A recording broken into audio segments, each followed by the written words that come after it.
Salut tout le monde, comment allez-vous? Moi ça va plutôt bien. Aujourd'hui on se retrouve pour l'actu rap. C'est parti.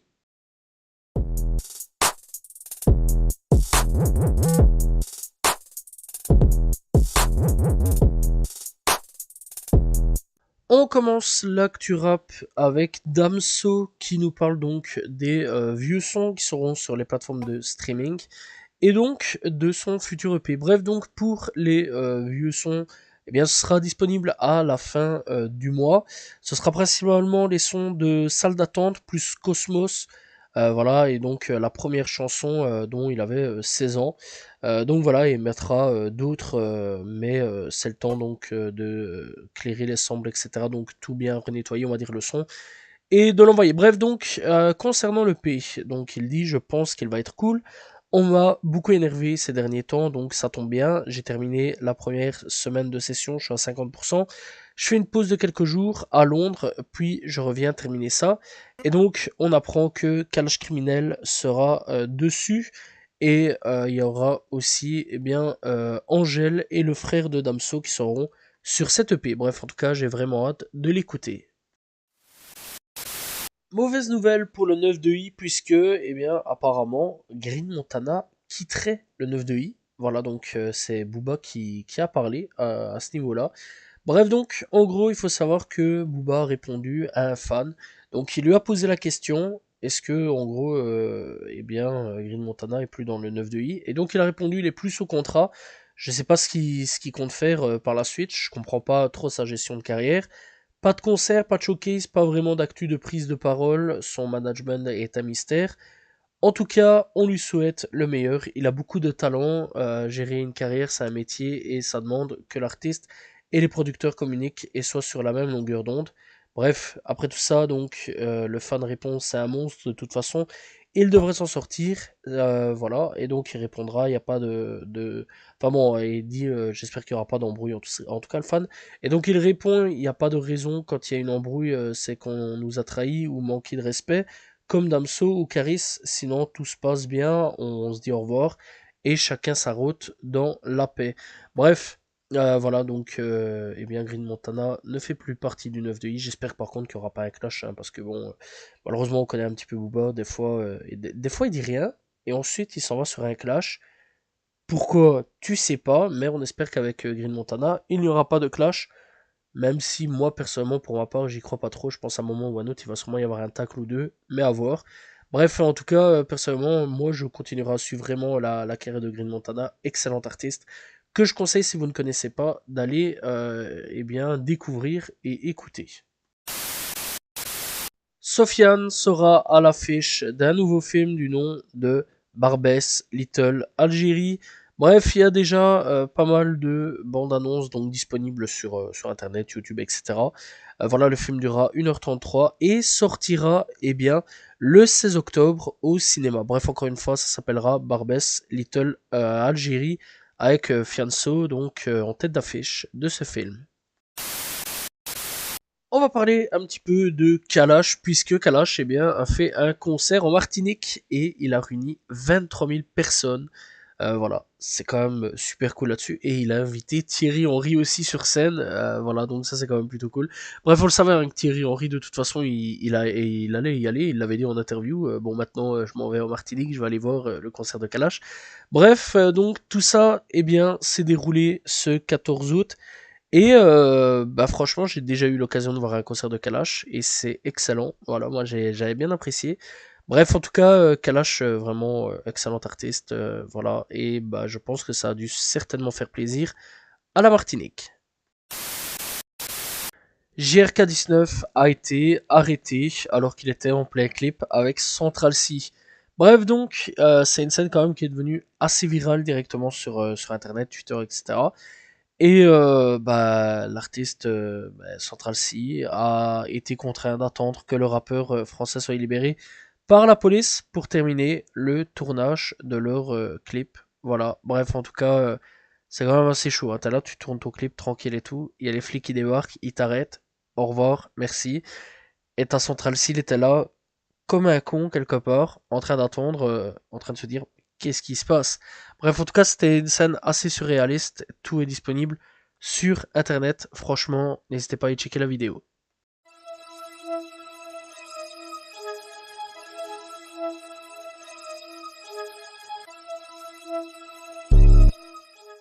On commence l'actu rap US avec Glock 40 Spaz qui pourrait sortir de prison dans 2 semaines. Il avait pris 8 ans de prison, dont 2 ans ferme. Voilà, bref, donc il sera prochainement de retour, en tout cas on espère.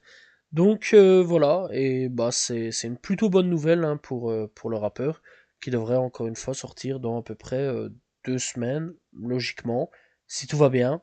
Alors à voir, c'est encore une fois, ça cette info-là est à prendre vraiment avec des pincettes, mais logiquement il devrait être de retour dans 2 à 3 semaines maximum, on va dire. Voilà. NBA Youngboy devrait prendre 10 ans de prison. Bref, donc il devrait plaider coupable et prendre 10 ans de prison. Alors, à voir s'il va prendre réellement 10 ans de prison. Je rappelle que pour le moment, il n'est toujours pas jugé. Donc, pour possession d'armes à feu, si j'ai bien capté l'enrôle en tout cas, voilà. Bref, en tout cas, c'est quand même assez chaud pour lui, hein. Il est en prison depuis avril, mai, avril à peu près. Donc, voilà. Et bah, c'est vrai quand même que NBA Youngboy, c'est pas vraiment étonnant, hein. Il est vraiment dans les affaires de problèmes à crever. Voilà, il est vraiment dans pas mal dans le rôle. Bref, déjà d'avance, il était déjà en bracelet électronique. Voilà, bref, il y a eu pas mal de choses hein, avec NBA Youngboy. Bref, est-ce qu'il va s'en sortir ou pas? C'est un peu la question que je me pose actuellement. À voir. À voir. S'il s'en sort vraiment, il a vraiment une très très bonne étoile. En tout cas, bah, on espère que pour NBA Youngboy, tout se passera bien. Alors pendant que je suis en train de faire la vidéo, montage, etc., il faut savoir qu'on a eu des news de NBA Youngboy. Alors il a finalement plaidé coupable lundi 19 août. Voilà, Youngboy a signé donc avec son vrai nom, etc. Sous une déclaration qui dit: je souhaite plaider coupable de l'infraction reprochée et consentir au règlement de l'affaire dans le district de l'Utah dans lequel je suis présent et renoncer à un procès dans le district subventionné. Donc voilà, Youngboy a officiellement donc plaidé coupable dans l'affaire fédérale de port d'armes donc de 2020. Et il faut savoir qu'il est encore une fois dans une autre affaire aussi, à une fraude aux médicaments sur ordonnance. Voilà, donc lié dans l'État, enfin dans le comté de Cache et de Weber dans l'Utah. Voilà, donc à ce niveau-là, encore une fois, il va y avoir encore de nouvelles choses au niveau de Youngboy. Bref, en tout cas, bah, est-ce que c'est un peu la fin pour Youngboy ou non? C'est un peu la question là en ce moment que je suis en train de me poser parce que ce serait quand même qu'il peut avoir une grosse peine de prison. Après 10 ans de prison, ça va, en partant de là, s'il prend 10 ans, en ressortant, il peut recommencer sa carrière.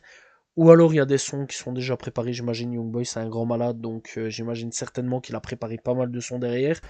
Donc voilà, voir un petit peu comment va se passer sa carrière bah, derrière les barreaux pour NBA Youngboy.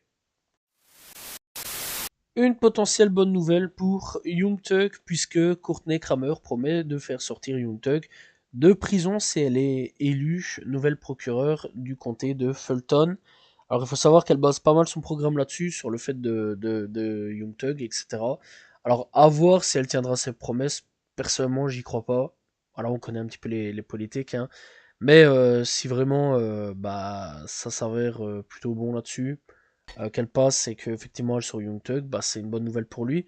Voilà, et apparemment aussi, hein, Donald Trump a dit que s'il passerait aussi président, il y aurait moyen qu'il fasse sortir quelques rappeurs. Voilà, il a cité quelques noms, etc., dont Young Thug dedans. Bref, en tout cas, à voir un petit peu si Donald Trump, comme elle, va faire vraiment quelque chose. Voilà, c'est une dinguerie quand même de se dire qu'il y a des politiques quand même qui en ce moment placent leur campagne sur le fait de pouvoir sortir des rappeurs de prison. C'est quand même une sacrée dinguerie, enfin en tout cas on a l'habitude, c'est l'Amérique. On connaît les Américains. Très rare d'avoir des nouvelles de Tyler, de Creator, et surtout en pas très bonnes nouvelles. Parce que là, il tacle un peu la nouvelle génération, ou du moins certains rappeurs. Il dit j'aime tellement les formes de cet art, mais il y a tellement de gens qui sont là en ce moment, et ce ne sont pas des musiciens qui sont traités comme des musiciens. Voilà, donc parce qu'ils font des morceaux qui sont eh bien des mêmes. Bref, après tout ça, eh bien, il revient en disant c'est montré au grand public, genre j'en ai rien à foutre de la musique, je fais juste ça pour l'argent, comme si c'était le même Spider-Man et allait être la prochaine star.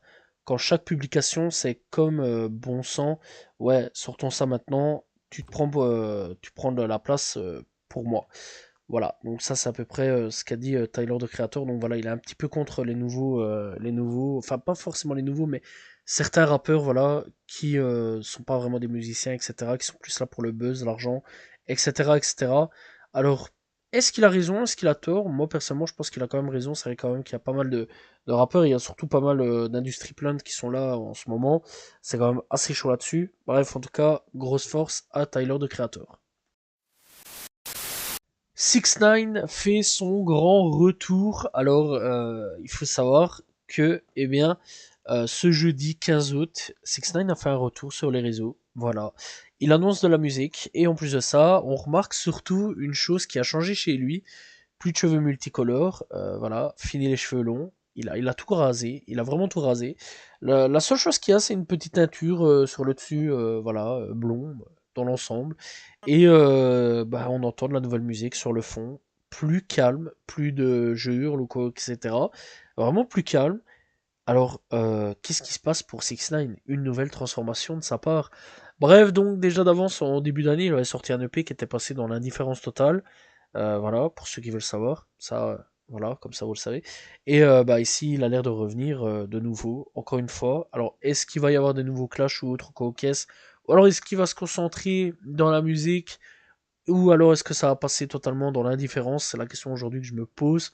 À voir un petit peu, mais en tout cas, 6ix9ine est officiellement de retour et devrait sortir un son ou des sons ou un projet très très prochainement.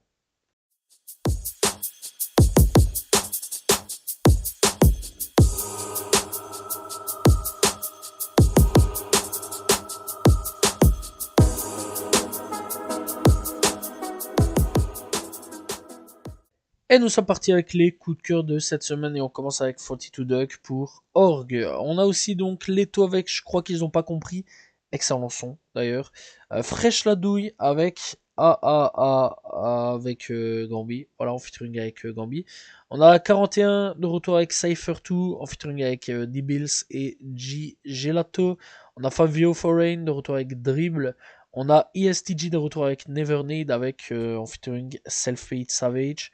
On a aussi donc Mary G. Blige de retour avec Breaking en featuring avec Fabulous. On a donc, eh bien, le retour de Sada Baby avec 5 Pack Shakur.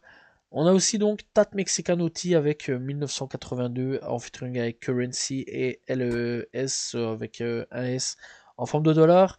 On a donc Kenzo Bala avec donc Bamula, Bala, Naybens et c'est tout pour Jet Graffiti. On a donc eh bien aussi Shaek de retour avec Don't Fuck With Me No. On a Freelord de retour avec Snake in These Games. On a aussi donc eh bien Wiz Khalifa de retour avec Jim J. Ting.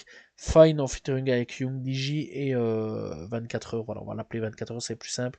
On a Icon aussi de retour avec Ghetto. Ça fait vraiment clip à l'ancienne, je tiens quand même à expliquer. On a Jarod de retour avec Bic, on a aussi Chance de Rapper et Joey Purb avec Bad Boy 2. Voilà, et on a donc eh bien aussi Fresh Lapefra et Bendozet en featuring avec, enfin avec DJ Flash pour donc Vroom Vroom. Voilà, c'était les coups de cœur de cette semaine.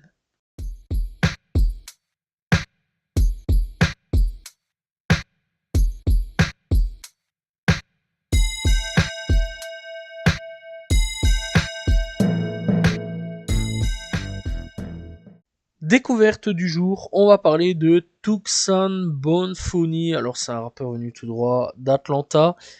C'est un rappeur qui est là depuis pas mal de temps et qui à un moment a percé et puis bah plus trop percé, voilà.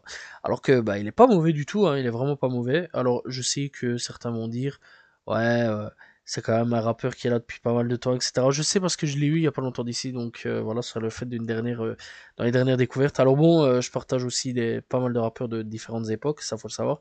Vraiment Tucson Bonfoni, vraiment il mérite un petit peu plus que ça, voilà. C'est un mec hyper actif, vraiment très très actif à ce niveau-là. En 2022, il a sorti pas mal de projets. Voilà, bref, en 2024, il a sorti Orange. Avant ça, en 2023, il avait sorti Living Loud. Voilà, bref, en tout cas, il est vraiment pas mal actif. Je vous conseille vraiment d'aller checker. Bref, je pense qu'il y a peut-être moyen que vous l'ayez connu à une certaine époque. À un moment, il avait sorti Ultraviolet. C'est un son qui a pas mal tourné, donc voilà. Mais je vous conseille vraiment d'aller checker encore une fois Tucson Bonophonie, disponible sur toutes les plateformes de streaming.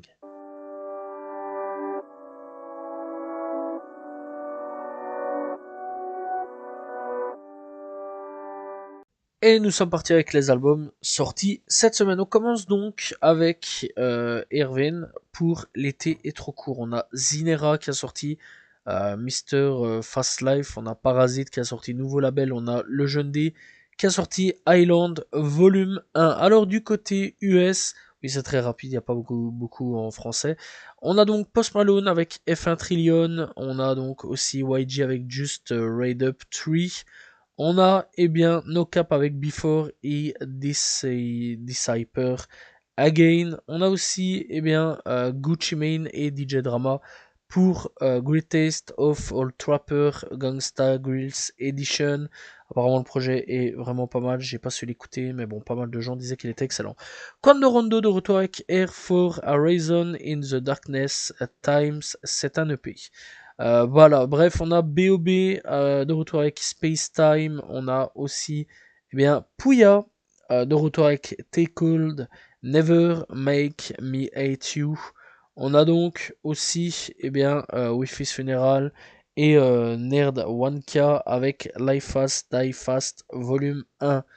On a aussi Waiki Osiris, excusez-moi, de retour avec Dear Fans. On a donc, eh bien, aussi Sonoreal avec All Things Aside. Et on a donc aussi Joey Trap avec Trash Talk. On a aussi, eh bien, CD Hendrix et K Global pour Blitz. On a aussi, eh bien, Diamond D avec The Dime Spears 3 Initium plutôt. On a, alors on va le dire à la française, c'est 38 Space avec Mother on Gun. On a donc, eh bien, Us King Pink avec The Olympic Tape First Season OP, enfin EP. On a Cash Kid avec Graded Player Volume 1. On a aussi donc Jayak Skis avec Ground Level. Et c'est tout pour les albums US sortis cette semaine. Bref, voilà, il y a pas mal de petits trucs à se mettre sous la dent. Voilà, j'espère que vous avez apprécié l'actu rap de cette semaine. N'hésitez pas à vous abonner, liker, commenter, partager. On se retrouve la semaine prochaine, bien sûr, pour un nouvel actu rap. Demain, pour une nouvelle vidéo. Salut tout le monde. Ciao, ciao.